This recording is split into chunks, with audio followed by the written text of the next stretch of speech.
নমস্কার, আর্যভট্ট ক্লাসেসে সবাইকে স্বাগতম। আজকে সেবা এইচএসএলসি পরীক্ষায় যারা বসছো তাদের জন্য একটা খুব গুরুত্বপূর্ণ ভিডিও। এই ভিডিওতে যে কোয়েশ্চনগুলা আমি সলভ করব সেগুলা ম্যাথসের এমসিকিউর মধ্যে যেগুলা স্টেটমেন্ট টাইপ কোয়েশ্চন এবং রিজন এজারশন টাইপ, যেটা সেবার নিউ প্যাটার্নে যুক্ত হয়েছে, সেই টাইপের কোয়েশ্চন আমি সলভ করব। আশা করি ভিডিওটি দেখলে তোমরা অনেক উপকৃত হতে পারবে। প্রথম কোয়েশ্চনটি শুরু করে নেওয়া যাক। প্রথম কোয়েশ্চনে আছে n এর বর্গ, n+1 এর বর্গের মধ্যে টুয়াইস n টি স্বাভাবিক সংখ্যা আছে। n এর বর্গ আর n+1 এর বর্গ, এই দুইটা সংখ্যার মধ্যে টুয়াইস n টি স্বাভাবিক সংখ্যা আছে। মানে n আর n+1 ওই দুইটা সংখ্যার মধ্যে কতটা স্বাভাবিক সংখ্যা আছে? টুয়াইস n টা স্বাভাবিক সংখ্যা আছে। সেটা আমি বললে তোমাদেরকে এরকম বলতে পারি, মনে করো n হচ্ছে 5 আর n+1 হচ্ছে 6। তো 5 আর 6 এর মধ্যে কতটা স্বাভাবিক 5 আর 6 এর বর্গের মধ্যে কতটা স্বাভাবিক সংখ্যা আছে? তো 5 এর বর্গ 25 আর 6 এর বর্গ কত? 36। তো 25 আর 36 এর মধ্যে 10টা সংখ্যা আছে। হ্যাঁ, তো n এর মান কত ছিল? 5। তো 5 দুগুণা টুয়াইস n মানে কি? n এর জায়গায় 5 বসবে, তো 5 দুগুণা 10 হবে। ঠিক আছে, তার মানে এখন মনে করো n এর জায়গায় তুমি 10 ধরলে, তো n+1 হবে 11। তো 10 আর 11-র মধ্যে স্বাভাবিক সংখ্যা 10 আর 11-র বর্গ কত? 10-এর বর্গ হলো 110, সরি 100, আর 11-র বর্গ হচ্ছে 121। তো 100 আর 121-এর মধ্যে 20টা সংখ্যা আছে। তো এখানে আমাদেরকে বলেছে টুয়াইস n টি স্বাভাবিক সংখ্যা। টুয়াইস n টি স্বাভাবিক সংখ্যা মানে n এর মান 10, তো 10 দুগুণা 20টি স্বাভাবিক সংখ্যা আছে। এই কথাটা সত্য। এবার নাম্বার 1-এ কি বলেছে? n এর বর্গ যুগ্ম যখন n যুগ্ম। হ্যাঁ, n যদি একটা যুগ্ম সংখ্যা হয় তাহলে তার বর্গও যুগ্ম সংখ্যা হবে। 6 এর বর্গ কত হচ্ছে 36, 8 এর বর্গ কত হচ্ছে 64, 10 এর বর্গ 100। তো n যুগ্ম হলে তার বর্গও যুগ্ম হবে। নাম্বার 2 বলেছে n+1 এর বর্গ যুগ্ম যখন n যুগ্ম। হ্যাঁ, n+1 এর বর্গ যুগ্ম হবে যখন n যুগ্ম। n যদি আমরা যুগ্ম ধরি, n এর মান মনে করো 2, 2 এর আগে 3, তো 3 এর বর্গ কত হচ্ছে? 9। কি হচ্ছে? বর্গ যুগ্ম হচ্ছে না। n যুগ্ম হলে n+1 এর বর্গ যুগ্ম হচ্ছে না। এই উক্তিটা ভুল। নাম্বার 3-তে বলেছে n² এবং n+1 এর মধ্যে সর্বদা যুগ্ম সংখ্যক স্বাভাবিক সংখ্যা আছে। এইটাই n এর বর্গ আর n+1 এর মধ্যে সর্বদা যুগ্ম সংখ্যা। যেমন 5-এর স্কোয়ার 25, 5 আর 1 6, 6-এর স্কোয়ার 36, 25 আর 34 এর মধ্যে 10টা স্বাভাবিক সংখ্যা আছে। মনে করো 6-এর স্কোয়ার, n বলতে মনে করো 6 আর n+1 কি হবে? 6, আর এখানে n+1 মানে 1 বেশি 7। তো 6-এর স্কোয়ার 36 আর 7-এর স্কোয়ার 49। 36 আর 49-এর মধ্যে কতটা সংখ্যা থাকে? 12টি সংখ্যা। তো যুগ্ম সংখ্যা আছে। তো এই উক্তিটা সত্য। তার মানে 1 এবং 3 ওই দুইটা সত্য। তো 1 এবং 3 সত্য, এটা অপশন আমাদের ডি তে আছে। তো এটা অপশন ডিটা হবে রাইট অ্যান্সার। ঠিক আছে, নেক্সট, নিচের কোনগুলি সমানুপাতে লেখার সঠিক উক্তি নয়? সমানুপাতে লেখার সঠিক উক্তি কোনটা নয় সেটা আমাদেরকে দেখতে হবে। দেখো, a:b, এই যে চিহ্ন, এটা হচ্ছে সমানুপাতের চিহ্ন। তো a:b সমানুপাত c:d, এটা সমানুপাতে লেখার নিয়ম। আর এটা যদি সমানুপাতে হয় তাহলে a/b = c/d হবে। কি হবে? যদি তোমার এখানে a:b সমানুপাত c:d হয়, তাহলে আমার কি হবে? a/b = c/d। এটা আমরা লিখতে পারি। অথবা আমরা লিখতে পারি, আমরা যদি ক্রস মাল্টিপ্লিকেশন করি, কোনাকুনি যদি পূরণ করি, তাহলে ad = bc হবে। ঠিক আছে, তো আমাদের এখানে দিয়েছে কি a/c = b/d, কিন্তু আমাদের কি হয়? a/b = c/d, তার মানে 2 নম্বরটা ভুল। আর 3 নম্বরে দিয়েছে কি আমার ab = cd, কিন্তু আমাদের এখানে ab = cd হয় না, ad = bc হয়। তার মানে 2 নম্বর অপশন, 3 নম্বর অপশনটাও ভুল।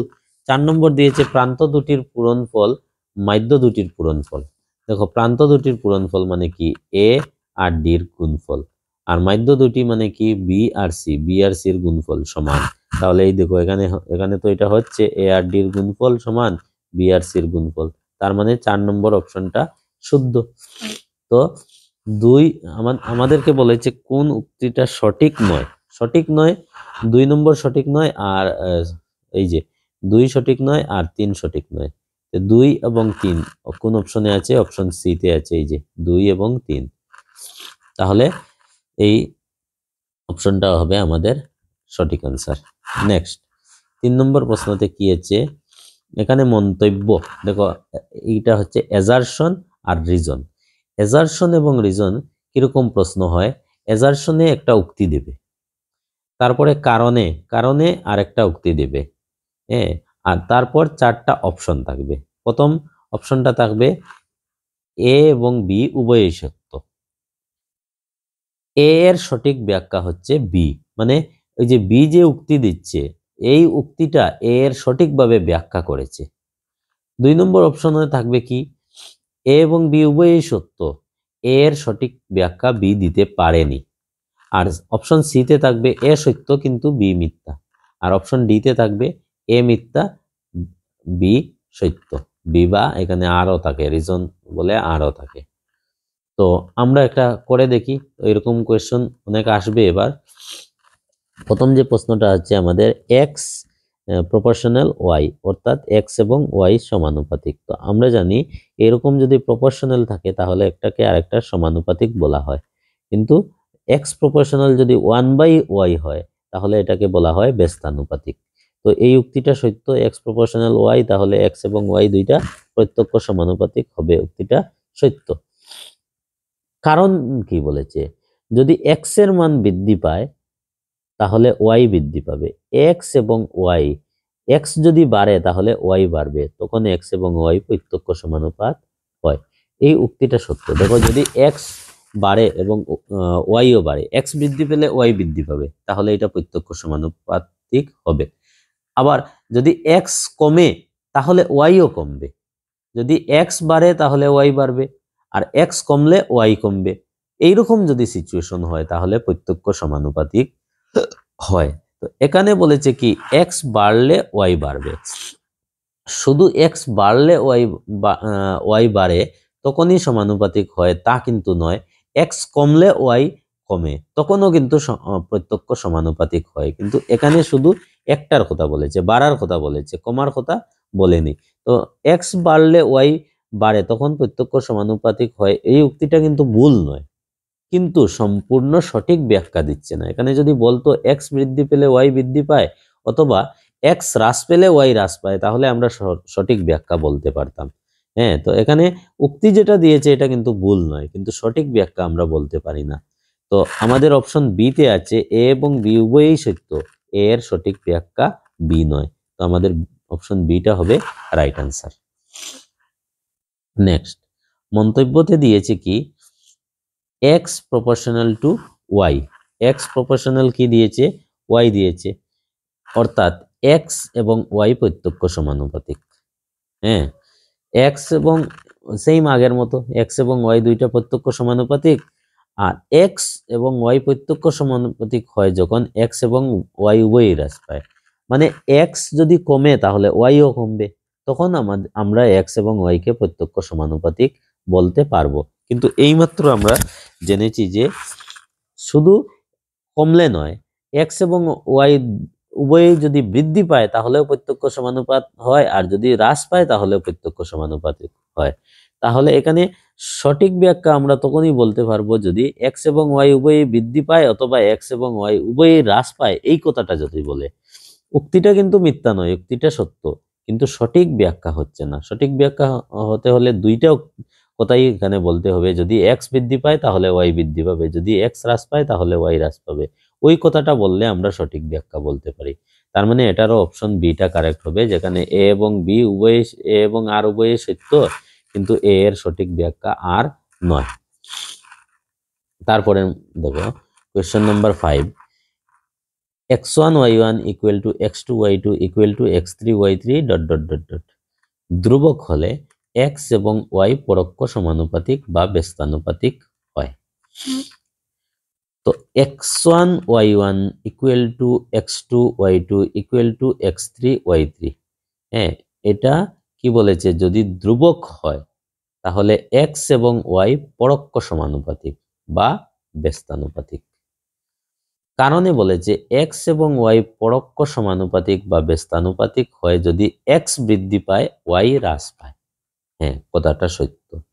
যদি x বৃদ্ধি পায় আর y হ্রাস পায় তাহলে আমরা একটাকে আরেকটার পরোক্ষ সমানুপাতিক বা ব্যস্তানুপাতিক বলতে পারি, অথবা যদি y বৃদ্ধি পায় x হ্রাস পায় তখনও আমরা তাদেরকে পরোক্ষ সমানুপাতিক বলতে পারি। প্রথমে আগে দেখবো অ্যাজারশনটা সত্য কি।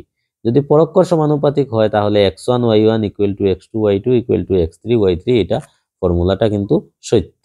এই ফর্মুলাটা পরোক্ষ সমানুপাতিকের ফর্মুলা এটাই হয়। কিন্তু পরোক্ষ সমানুপাতিক কোন সময় হয়, যদি x বৃদ্ধি পায় তাহলে y হ্রাস পায়, অথবা যদি x হ্রাস পায় তাহলে y বৃদ্ধি পায়। এখানে একটার কথা বলেছে, আরেকটার কথা বলেনি, যার কারণে আমরা সম্পূর্ণ সঠিক ব্যাখ্যা বলতে পারি না, কিন্তু উক্তি দুইটাই সত্য। হ্যাঁ, কিন্তু এটার সঠিক ব্যাখ্যা এটা দিচ্ছে না। তো এ এবং আর উভয়ই সত্য, এ এর সঠিক ব্যাখ্যা আর নয়, যেটা অপশন এ তে দেওয়া আছে। নাম্বার 6, x এবং y পরোক্ষ সমানুপাতিক হয় যদি x হ্রাস পায় y বৃদ্ধি পায়। তো x এবং y পরোক্ষ সমানুপাতিক, x এবং y দুইটা কি হয়, পরোক্ষ সমানুপাতিক হয় যদি x হ্রাস পায়, মানে যদি x কমে এবং y বৃদ্ধি পায়। উক্তিটা সত্য। কারণে বলেছে x1 by x2 equal to y2 by y1, তাহলে x এবং y পরোক্ষ সমানুপাতিক। দেখো, এটাকে ক্রস মাল্টিপ্লিকেশন যদি আমরা করি তাহলে x1 y1 equal to x2 y2। হ্যাঁ, তো ঠিকই আছে। হ্যাঁ, আমাদের ফর্মুলার মতো মিলছে। এই কথাটা সত্য, কিন্তু এই কথাটার সঠিক ব্যাখ্যা এইটা দিচ্ছে কি দিচ্ছে না ওইটা আমাদেরকে চিন্তা করতে হবে। x যদি হ্রাস পায় তাহলে y বৃদ্ধি পায়, এই কথাটা সত্য, কিন্তু এটার সঠিক ব্যাখ্যা এটা হয় কি, x এবং y পরোক্ষ সমানুপাতিক বা ব্যস্তানুপাতিক। এইরকম হলে x এবং y পরোক্ষ সমানুপাতিক বা ব্যস্তানুপাতিক হয়, এটা ঠিক আছে, কিন্তু এটার সাথে এটার কি সম্পর্ক? যদি উল্টাটা হতো তাহলে আমরা সঠিক বলতে পারতাম। এইটা পরোক্ষ সমানুপাতিক হওয়ার সাথে এইটার কোনো সম্পর্ক নেই, অর্থাৎ উক্তি দুইটা সত্য, কিন্তু এটার সঠিক ব্যাখ্যা দিচ্ছে না। আমরা যেটা বলতে পারি এ এবং আর উভয়ই সত্য, এ এর সঠিক ব্যাখ্যা আর নয়, যেটা অপশন ডি তে দেওয়া আছে, এইটা আমরা বলতে পারি। এবার নাম্বার 7 কোয়েশ্চনটা দেখো, 18 স্কোয়ার এবং 19 স্কোয়ারের মধ্যে 36টি সংখ্যা আছে। কারণে বলেছে n এর বর্গ এবং n+1 এর বর্গের মধ্যে 2n টি স্বাভাবিক সংখ্যা আছে। আমরা একটু আগে পেয়েছি, 1 নম্বর প্রশ্নতে পেয়েছি 18 স্কোয়ার আর 19 স্কোয়ারের মধ্যে 36টা সংখ্যা আছে। এটা কিভাবে বার করে? দুইটা সংখ্যার স্কোয়ারের মধ্যে কতটা সংখ্যা আছে এটা বার করতে হলে আমাদেরকে কি করতে হয়, প্রথমটাকে 2 দিয়ে গুণ করে দিলেই হয়ে যায়। এই প্রথমটা কি 18, 18কে 2 দিয়ে গুণ করব 36, অর্থাৎ এখানে যে বলেছে 2n মানে প্রথমটা হচ্ছে n কে যদি 2 দিয়ে গুণ করি তাহলে 2n, মানে তার মধ্যে ওই দুইটা সংখ্যার মধ্যে কতটা সংখ্যা আছে সেটা বের হয়ে যায়। তো এটার সঠিক ব্যাখ্যা এটা কিন্তু দিচ্ছে, যার কারণে আমরা বলবো কি এ এবং আর উভয়ই সত্য, এ এর সঠিক ব্যাখ্যা হলো আর, যেটা অপশন সি তে দেওয়া আছে। এবার আসি আমরা কোয়েশ্চেন নাম্বার 8। এখানে কি বলেছে, এখানে কয়েকটা উক্তি দিয়েছে, 5টা উক্তি দিয়েছে। এই 5টা উক্তির মধ্যে কোনগুলা সত্য আমাদেরকে খুঁজে বের করতে হবে। দেখো, a into A equal two a cube হলে a কিউবকে a এর বর্গ বলা হয় না। a into A equal two a cube হলে a কিউবকে a এর বর্গ নয়, a কিউবকে a এর ঘন বলা হয়। 3বার পূরণ হয়েছে, তার মানে এটা ঘন হবে। নাম্বার 2, কোনো একটি সংখ্যাকে সেই সংখ্যা দ্বারা 3বার পূরণ করে প্রাপ্ত সংখ্যাটিকে সংখ্যাটির গুণ বলে। এবার ঠিক বলেছে, একটা সংখ্যাকে যদি আমরা 3বার গুণ করি, 3বার গুণ করে যে সংখ্যাটা পাই সেই সংখ্যাটা হচ্ছে ওই সংখ্যাটার কি, ঘন। নাম্বার 3, যদি কোনো একটি সংখ্যার মৌলিক উৎপাদক বিশ্লেষণে প্রতিটি উৎপাদক 3বার করে থাকে তবে সংখ্যাটিকে একটি পূর্ণগণ সংখ্যা হবে। হ্যাঁ, এটাও সত্য। একটা মৌলিক উৎপাদক বিশ্লেষণ করলে একটা সংখ্যা যদি 3বার থাকে, মনে করো 5 5 5, তো এই সংখ্যাটাকে পূর্ণগণ বলা যাবে। 5 × 5 × 5 × 5 125 হবে। Number 4, 3 cube 27, 27। আবার 27 বর্গমূল 3, 27 বর্গমূল তো 3 হয় না, 27 ঘনমূল 3 হয়। তো এই উক্তিটা কিন্তু ভুল। তো 1 নম্বর ভুল হয়েছে, 4 নম্বর ভুল হয়েছে, 2, 3 শুদ্ধ। এবার 5 নম্বরে কি বলেছে, B cube equal to A, তাহলে cube root of A equal to B. দেখো বি কিউব ইকুয়াল টু যদি এ হয়, এই যে মনে করো আমরা এখানে লিখলাম বি কিউব ইকুয়াল টু এ, তো এইদিকে কিউব উঠালে এদিকে কি হয়, আমরা একদিকে স্কোয়ার করলে আরেকদিকে রুট আসে, একদিকে কিউব সরালে আরেকদিকে কি আসে, আরেকদিকে আসে কিউব রুট অফ এ। হ্যাঁ, তো আমাদের এখানে কি দিয়েছে, cube root of A equal to B দিয়েছে, তো এখানেও আমাদের cube root of A equal to B হয়েছে, তার মানে এই 5 নম্বর অপশনটা ঠিক আছে। তো আমরা বলতে পারি 2, 3 এবং 5, 2, 3 এবং 5 ওই তিনটা সত্য, 2, 3 এবং 5 আমাদের অপশন কোনটাতে আছে, ডি তে আছে। নেক্সট আমাদের যে কোয়েশ্চেনটা দিয়েছে সেটা আছে কোয়েশ্চেন নাম্বার 9, নিচের কোন উক্তিগুলো সত্য। এখানে যে উক্তিগুলো দিয়েছে এই উক্তিগুলোর মধ্যে কোনটা উক্তি সত্য। নাম্বার 1, একটি সংখ্যা বারবার পূরণ করতে সূচক ব্যবহার করে সংক্ষিপ্ত রূপে প্রকাশ করা হয়। হ্যাঁ, এই কথাটা ঠিক আছে। একটা সংখ্যাকে আমরা যদি বারবার গুণ করি, মনে করো 2 into 2 into 2 into 2 into 2 into 2, এটাকে আমরা এভাবে দেখতে কষ্ট হচ্ছে, আমরা এটাকে যদি 2 টু দি পাওয়ার 4 লিখি তাহলে এটাকে পড়তে সুবিধা, দেখতে সুবিধা। তো একটা সংখ্যাকে বারবার গুণ করাকে আমরা সূচক হিসাবে, সূচক মানে পাওয়ার হিসাবে আমরা লিখতে পারি। 10,000, 10,000কে আমরা 10 টু দি পাওয়ার 4 লিখতে পারি। ঠিক আছে, 1 দিয়ে 4টা শূন্য, তো 10 টু দি পাওয়ার 4। হ্যাঁ, এখানে 10 সূচক আর 4 ভূমি এবং 10 টু দি পাওয়ার 4 হলে না, এখানে 10 সূচক নয়, এখানে সূচক হচ্ছে 4 আর ভূমি হচ্ছে 10, উল্টা বলেছে, তার মানে 2 নম্বরটা মিথ্যা, 1 নম্বরটা সত্য। 3 নম্বরে কি বলেছে, একটি বড় সংখ্যা বা একেবারে ছোট সংখ্যাকে সংক্ষিপ্ত রূপে প্রকাশ করতে সূচক ব্যবহার করা হয়। একটা বড় সংখ্যাকে, একটা অনেক বড় সংখ্যা, এটাকে সংক্ষিপ্ত রূপে প্রকাশ করতে হলে কি হয়, এটাকে উৎপাদক বিশ্লেষণ করে তারপরে সূচক রূপে এটাকে প্রকাশ করতে হয়।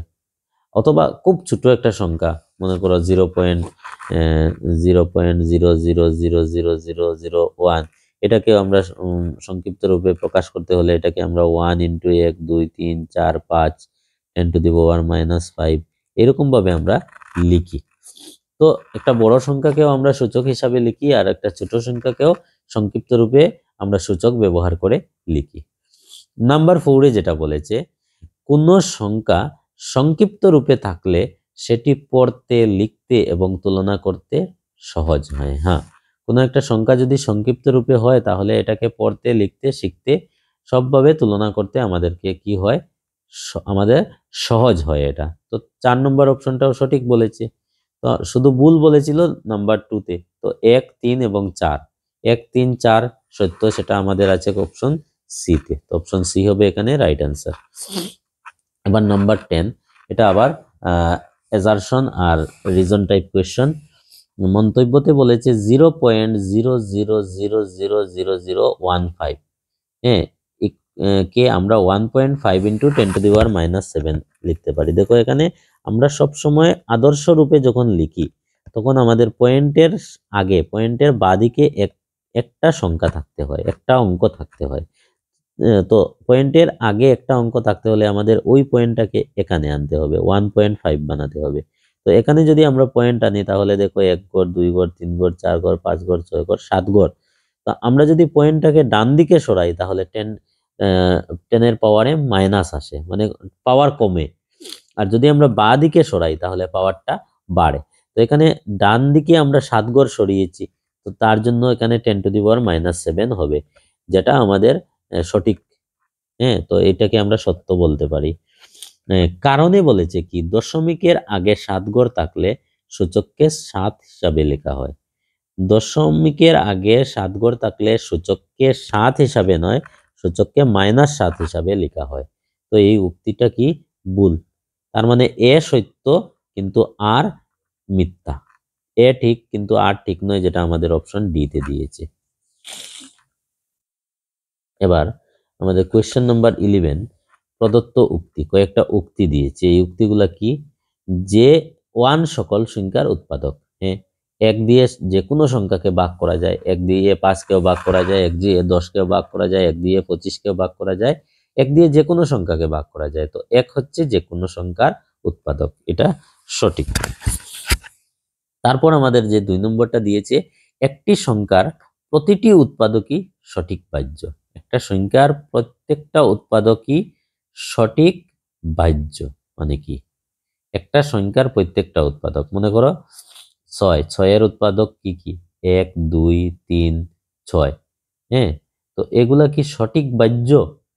হ্যাঁ, প্রত্যেকটা উৎপাদক সঠিক বাহ্য হবে, কারণ ওই উৎপাদক দিয়ে ওই সংখ্যাকে ভাগ করা যাবে। তো 2 নম্বর উক্তিটা সত্য। 3 নম্বর উক্তি বলেছে প্রতিটি সংখ্যাই সংখ্যাটির একটি উৎপাদক। প্রতিটি সংখ্যাই সংখ্যাটির একটি উৎপাদক মানে কি? প্রতিটা সংখ্যাই সংখ্যাটির উৎপাদক মানে হচ্ছে কি? মনে করো 5, 5 তো 5-এর উৎপাদক হবে। মনে করো 6, 6 6-এর উৎপাদক হবে। মনে করো 7, 7 7-এর উৎপাদক হবে। তো প্রত্যেকটা সংখ্যা সেই সংখ্যাটার উৎপাদক হবে। এই উক্তিটাও সত্য। নাম্বার 4 কি বলেছে? প্রত্যেকটি উৎপাদক প্রদত্ত সংখ্যা থেকে ছোট বা সমান। প্রত্যেকটা উৎপাদক সেই সংখ্যা থেকে ছোট হয় বা সংখ্যাটার সমান হয়। মনে করো 10-এর উৎপাদক, 10-এর উৎপাদক কি কি? 1, 2, 5, হ্যাঁ এবং 10। হয় সংখ্যাটার সমান হবে, না হয় সংখ্যাটা থেকে ছোট হবে। তাহলে 4টা অপশনই শুদ্ধ হয়ে গেল। 4টা অপশনও আমাদের কোথায় গড়বড় হয়েছে? 2 নম্বরটাতে বোধহয় আমরা ভুল করেছি। আমি ভুল করেছি, আমরা নয় আমি। একটি সংখ্যার প্রতিটি উৎপাদকই সংখ্যাটির সঠিক বাহ্য। একটা সংখ্যার প্রতিটি উৎপাদক বাহ্য হবে না। যেমন মনে করো 6-এর উৎপাদক 2, 3, তো 2 কে আর 3 কে 6 দিয়ে ভাগ করা যাবে কি? না। তো যার জন্য তার প্রতিটা উৎপাদক সংখ্যাটার বাহ্য হবে না। সংখ্যাটি প্রতিটি উৎপাদকের ভাজক হবে, বাহ্য হবে, কিন্তু উৎপাদকগুলো তার বাহ্য হবে না। যার কারণে 1, 3 এবং 4, 1, 3 এবং 4 আমাদের অপশন সি এ আছে। অপশন সিটা হবে আমাদের রাইট আনসার। এবার দেখো কোয়েশ্চেন নাম্বার 12। প্রদত্ত উক্তিগুলো। একটি সংখ্যার গুণিতক সীমিত। হ্যাঁ, একটা সংখ্যার গুণিতক সীমিত, এটা কি সত্য? গুণিতক কখনো সীমিত হতে পারে না। মনে করো 5-এর গুণিতক 5, 10, 15, 20, 25, 30, 35, 40, 50, 45, 50, 55, 60, কোথায় গিয়ে শেষ হবে? তার কোনো শেষ নাই। তো একটা সংখ্যার গুণিতক কোনোদিন সীমিত হতে পারে না। একটা সংখ্যার গুণিতক সবসময় অসীমিত থাকে। নাম্বার 2 কি বলেছে? একটি প্রদত্ত সংখ্যার উৎপাদকের সংখ্যা নির্দিষ্ট। হ্যাঁ, উৎপাদকের সংখ্যা সবসময় নির্দিষ্ট হয়। মনে করো 12, 12কে 1 দিয়ে যায়, 2 দিয়ে যায়, 3 দিয়ে যায়, 4 দিয়ে যায়, 6 দিয়ে যায়, 12 দিয়ে যায়, বাস এতটুকু, এর চেয়ে বেশি হবে না। তো এরকম যত বড়ই সংখ্যা হোক, তার কয়েকটা উৎপাদক থাকবে। হ্যাঁ, সেটা নির্দিষ্ট সংখ্যায় থাকবে, সেটা অগণিত নয়, অসীমিত নয়। তো উৎপাদকের সংখ্যা সবসময় নির্দিষ্ট হয়, এটা সত্য উক্তি। তো 1 নম্বর উক্তি ছিল ভুল, 2 নম্বর উক্তি হচ্ছে সত্য। 3 নম্বর উক্তিতে কি বলেছে? যখন একটি বীজগণিতীয় রাশিকে তার উৎপাদকের সহায়তায় প্রকাশ করা হয়, তখন রাশিটির উৎপাদকে বিশ্লেষণ করা বলে বলা হয়। যখন একটা বীজগণিতীয় রাশিকে তার উৎপাদকের সহায়তায় প্রকাশ করা হয়, তখন রাশিটির উৎপাদক বিশ্লেষণ করা বলে বলা হয়। মনে করো একটা রাশি আছে, মনে করো এক্স স্কোয়ার। এক্স স্কোয়ারকে আমরা এক্স ইন্টু এক্স লিখতে পারি। তো এই এক্স স্কোয়ারকে এক্স ইন্টু এক্স লেখা মানে কি? এটা উৎপাদক বিশ্লেষণ করা। তো এটাই এখানে বলেছে। তো এই উক্তিটা সত্যই বলেছে। নাম্বার 4, উৎপাদকগুলো যখন মৌলিক সংখ্যা হয়, সেই ধরনের উৎপাদক বিশ্লেষণকে মৌলিক উৎপাদক বিশ্লেষণ বলে। মনে করো একটা সংখ্যাকে তুমি এই 6 কে লিখেছো 2 ইন্টু 3, এই যে উৎপাদক, এই উৎপাদক দুইটা মৌলিক। শুধু মৌলিক সংখ্যার পূরণফল হিসাবে যদি তুমি প্রকাশ করো, তাহলে এই উৎপাদক বিশ্লেষণকে বলা হবে মৌলিক উৎপাদক বিশ্লেষণ। এই উক্তিটাও সত্য। তো 1 সত্য, মিথ্যা হয়েছে, বাকি 2 3 4 এই তিনটা সত্য। 2 3 4 সত্য, এটা অপশন বি তে দেওয়া আছে আমাদের। নেক্সট নাম্বার 13, নিচে দেওয়া সূত্রগুলো মেলাও। দেখো, একদিকে বস্তু আর একদিকে পৃষ্ঠকালী, পৃষ্ঠকালীর ফর্মুলা। তো দেখো বেলনের পৃষ্ঠকালের ফর্মুলা হচ্ছে 2πr into r plus H. এর সাথে মিলছে 4। বিতে দিয়েছে গণকের পৃষ্ঠকালে হচ্ছে 6l²। তো 6l² বা s² বাহুর স্কোয়ার, এটা বির সাথে মিলছে 1। তো এর সাথে 4, বির সাথে 1, অপশন এতে প্রথম দুইটা মিলছে। সি গোলকের পৃষ্ঠকালের ফর্মুলা কি? গোলকের পৃষ্ঠকালের ফর্মুলা হচ্ছে 4πr²। তার মানে সির সাথে 2 আমাদের অপশন এতেই আছে। ডি নম্বর অর্ধগোলকের মোট পৃষ্ঠকালের ফর্মুলা হচ্ছে 3πr²। তো ডির সাথে 3, যেটা আমাদের অপশন এতে আছে। অপশন এতেই সবটা পাওয়া যাচ্ছে। নেক্সট আমাদের যেটা কোয়েশ্চেন সেটা হচ্ছে 13 নম্বর, নিচের সূত্রগুলি মিলাও। আকৃতি দিয়েছি আর একদিকে কালি। দেখো ট্রাপিজিয়ামের কালি হচ্ছে হাফ ইন্টু সমান্তরাল বাহুদের সমষ্টি ইন্টু উচ্চতা। তার মানে এর সাথে 3, এর সাথে 3 আমাদের অপশন শুধু বিতে আছে, আর কোনো অপশনেই নাই। তাহলে এটাই কারেক্ট হবে। তবু আমরা আরেকবার মিলিয়ে দেখি। সামান্তরিকের ফর্মুলা হচ্ছে, কালের ফর্মুলা হচ্ছে ভূমি ইন্টু উচ্চতা, বির সাথে 4, ঠিকই আছে। সি রম্বাসের কালের ফর্মুলা হচ্ছে হাফ ইন্টু কর্ণ দুটির গুণফল, সির সাথে 2, সির সাথে 2 না 1, সির সাথে 1 মিলছে। ডি হচ্ছে বৃত্তের কালে πr², সবাই জানি। তো বৃত্তের কালে πr², 2তে আছে, ডির সাথে 2, যেটা আমাদের অপশন বিতে ছিল। তো অপশন বিটা কারেক্ট হয়েছে। ঠিক আছে, তো আজকের ভিডিওতে এতটুকু। তোমরা যদি এই ভিডিওর পিডিএফ পেতে চাও তাহলে আমি একটা নাম্বার দিচ্ছি, এই নাম্বারে যোগাযোগ করবে। 9401182330, এই হোয়াটসঅ্যাপে যোগাযোগ করলে পিডিএফ পাওয়ার ব্যবস্থা করে দিতে পারি। তবে এখানে ফ্রি অফ কস্ট হবে না পিডিএফটা। ম্যাথসের এবং সায়েন্সের পিডিএফ পাওয়া যাবে, ম্যাথসের আলাদা এবং সায়েন্সের আলাদা। ম্যাথসের টোটাল 700 এবাব কোয়েশ্চন আছে এমসিকিউ, সায়েন্সের প্রায় 1500-র মতো কোয়েশ্চন আছে। তো যদি কারো পিডিএফ এর প্রয়োজন হয় কন্ট্যাক্ট করতে পারো।